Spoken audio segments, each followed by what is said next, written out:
Selamat datang di channel Tiara Java. Selamat bergabung kepada Anda yang baru menemukan channel ini. Hari ini 7 Juni 2022 atau tanggal 8 Selo tahun 1955 Jawa.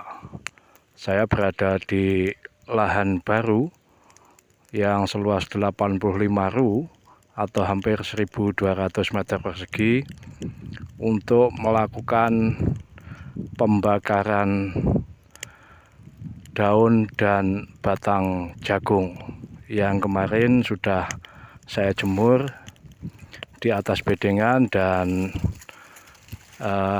tidak ada hujan sampai siang ini, maka kondisi tebon atau daun dan batang ini sudah kering dan mudah sekali untuk dibakar, meskipun sebagian batangnya sesungguhnya masih ada yang basah, tapi ini terpantau sudah cukup bisa menjalar apinya dari ujung bedengan ke ujung lainnya. Semoga ini batangnya bisa tuntas. Dan sementara itu pada hari yang sama ini kawan-kawan, ada dua kawan di sana, Mas Asis dan Mas Zainal, sedang mengerjakan landasan atau dasar bagi pompa air bermesin diesel 24 horsepower atau 24 PK daya kudanya. Nah, itu nanti kita akan melihat dari dekat. Ini coba saya tuntaskan dulu pembakaran sampah organik di sini, tinggal di sini dan di situ. Ini kalau musim hujan atau kondisi daun dan batangnya basah itu susahnya minta ampun. Dulu saya pernah membersihkan begini sampai habis 3 ban bekas mobil yang saya beli murah dari bengkel mobil untuk membantu pembakaran. Jadi harus ditumpuk dulu seperti api unggun begitu. Posisi batang jagungnya itu harus diberdirikan supaya kalau dibakar dari bagian bawah, batang yang bagian atas itu berpeluang terpapar panas lebih lama sehingga nanti akan mudah terbakar. Tapi kalau hanya ditumpuk sembarangan itu biasanya sulitnya minta ampun. Ini yang di sebelah sana bisa menjalar. Saya juga belum memastikan, ternyata bagian batangnya tidak seluruhnya terbakar. Yang terbakar hanya daunnya, karena mungkin masih basah, tapi tidak apa-apa lah, nanti ini mungkin kalau saya rotari juga bisa hancur. Kemungkinan ini tidak kuat kalau rotari quick cakar baja yang tipe kecil itu. Ya terpaksa pakai quick Kronos Kubota, dibongkar bedengannya kemudian bikin bedengan baru, karena rupanya bagian batang susah terbakar. Kalau bersabar 1 atau 2 hari lagi mungkin sudah kering, tapi ini menurut perakiraan BMKG nanti pukul 16 atau pukul 4 itu terjadi hujan ringan, dan malamnya pukul 22 atau pukul 10 malam juga terjadi hujan ringan. Kemudian pukul 1 dini hari itu juga akan hujan ringan, dan saya khawatir ini akan bertele-tele lagi proses olah lahannya, sehingga saya akan sungkan, tidak nyaman dengan pemilik lahan karena janjinya hanya masih 1 kali masa tanam. Kalau molor-molor mulai tanamnya ya enggak nyaman, sungkan. Meskipun saya juga bayar uang sewa untuk masa tanam 1 kali. Nah, kita akan lebih dekat ke lokasi kawan-kawan membuat tempat menaruh mesin diesel untuk kebutuhan pompa air. Jadi ini saya bikin agak kokoh dengan dasar berupa batako.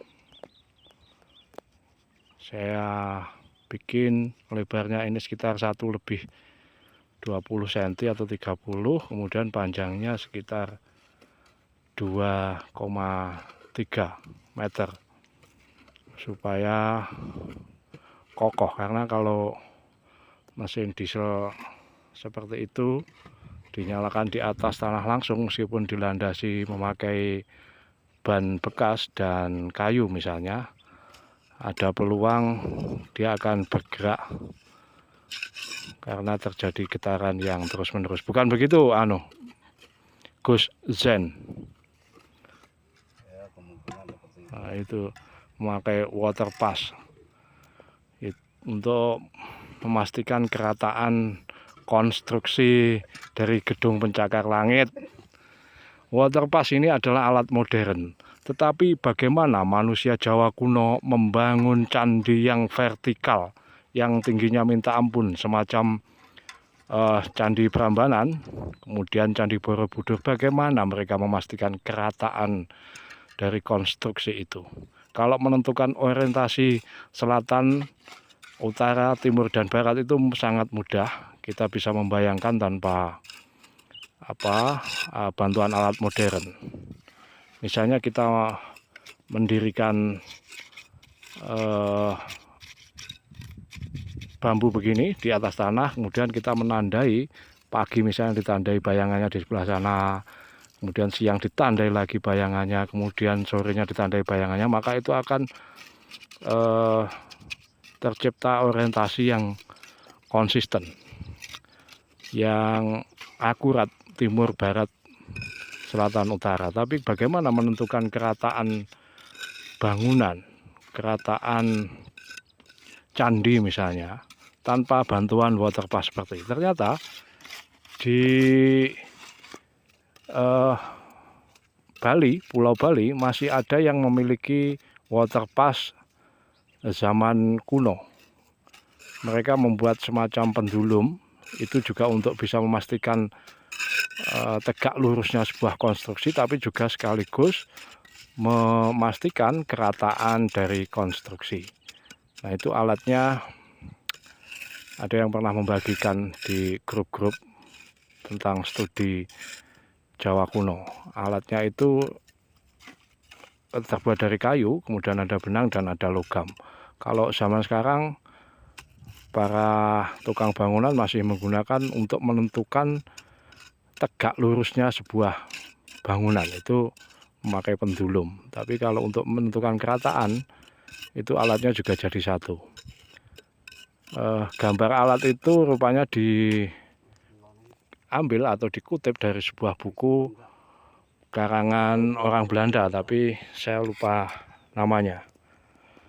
Nah, ini semoga hari ini bisa jadi, dan 3 atau 4 hari kemudian mesin yang beratnya minta ampun ini bisa digeser ke sebelah sini.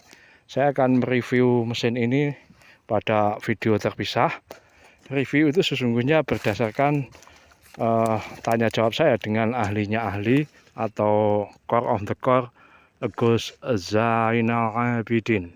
Jadi saya bukan mereview, tapi sesungguhnya akan tanya-tanya bagaimana performa mesin bekas ini yang mereknya Tiger, dan patut diduga ini bukan buatan Jepang, atau memang bisa dipastikan bukan buatan Jepang.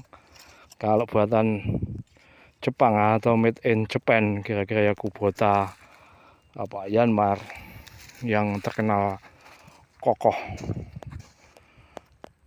Ini kita mengaduk adonan semen dan pasir. Sesungguhnya bukan lagi pasir karena bercampur tanah. Jadi rupanya pasir di wilayah sini semakin sedikit stoknya. Semakin banyak yang tercampur dengan tanah. Oke, sementara kita lihat tebon yang saya bakar belum menjalar dari ujung ke ujung. Ini akan perlu dipastikan lagi supaya terbakar tuntas. Untuk sementara begitu kawan-kawan, apa yang bisa saya bagikan. Saya berjanji atau berniat untuk membuat setidaknya satu video satu hari, tetapi yang kira-kira signifikan lah, yang relevan maksud saya dengan urusan pertanian bawang merah. Saya ucapkan matur sembah nuwun, salam.